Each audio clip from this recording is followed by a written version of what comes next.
আমাৰ এই হিমন্ত বিশ্ব শৰ্মা ডাঙৰীয়াই কিদৰে নিজৰ আদৰ্শ জলাঞ্জলি দি কেনেকৈ আপোনাৰ বৈতৰণি পাৰ হ'বৰ কাৰণে কৰিছে তাৰ কেইটামান উদাহৰণ আমি আপোনালোকক দিলোঁ।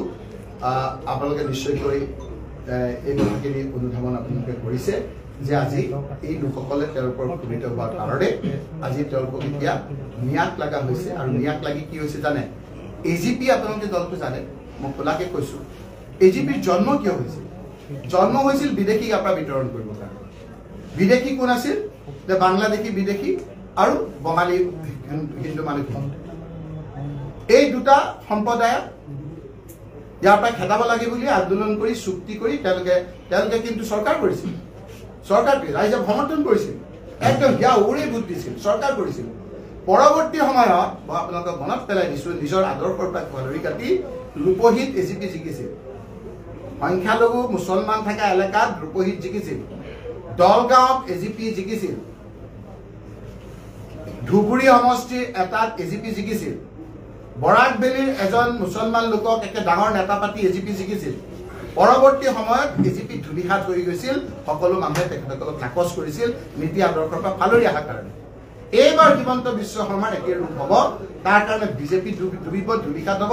আৰু তেওঁৰ মুখতো একে ভাষা, তেওঁ বোলে এইবাৰ চামগুৰিত জিকিব, এইবাৰ তেওঁ ৰূপহীত জিকিব, এইবাৰ তেওঁ 100% 90% টকা ঢিঙত জিকিব, লাহৰীঘাটত জিকিব।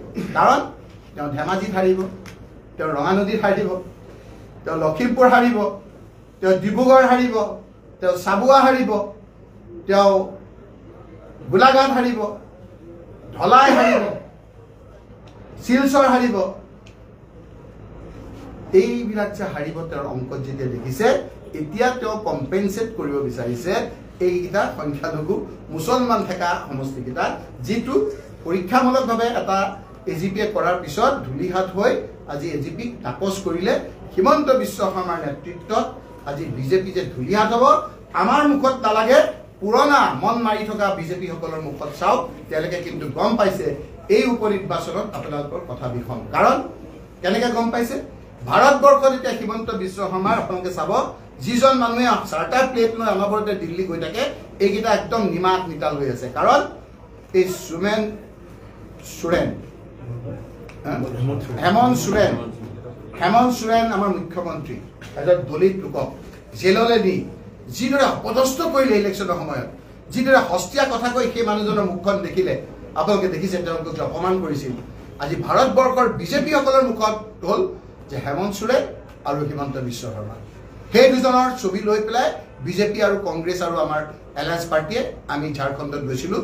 সম্পূৰ্ণৰূপে সেই ঝাৰখণ্ড দলিত, সেই ঝাৰখণ্ডৰ আপোনাৰ আদিবাসী লোকজনক অপমান কৰাৰ কাৰণে সম্পূৰ্ণৰূপে যিটো নাকচ কৰিলে, সেইখনৰ কাৰণে আজি হিমন্ত বিশ্ব শৰ্মা আজি অলপ ডিফেন্সিভ হৈছে। তেওঁ আজি ভাৰতবৰ্ষৰ বাকী ষ্টেটলৈ নোযোৱা হৈছে।